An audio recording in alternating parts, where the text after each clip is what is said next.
Routine railroad track maintenance by CSX has two fire chiefs in Hancock County concerned. In fact, they sent a letter to the rail company asking them to reconsider. Noah Noble joins us live from Waveland with details. And Noah, what kind of work has the fire chief so alarmed?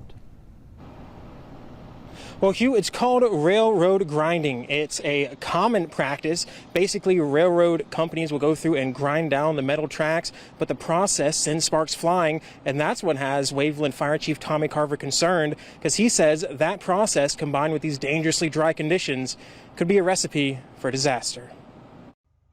It's just not a good combination right now. It doesn't take much to set off a big fire, and what can start off as a small fire, by the time the crews get on scene with the wind and the dry conditions, it's turned into acres or something unmanageable. With those concerns in mind, Chief Carver and the Bay St. Louis Fire Chief sent a letter to CSX asking them to hold off on the work, especially after brush fires are still stretching Hancock County fire departments thin.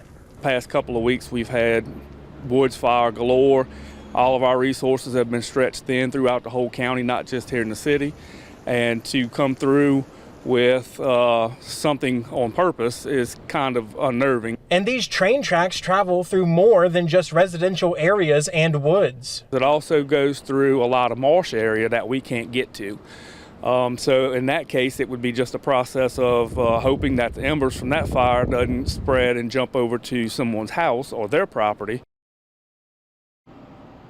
Yeah, it's important to note that CSX employs, or deploys rather, fire suppression systems as a proactive measure to make sure fires don't start. Chief Carver told me that he emailed CSX his concerns. They replied to that email saying that they would discuss his concerns in an internal interview. That was 4 days ago, and he hasn't heard from them since. We do know that CSX plans to do this work all the way from New Orleans, Louisiana, through to Mobile, Alabama. We have emailed CSX to find out exactly when that work will happen here.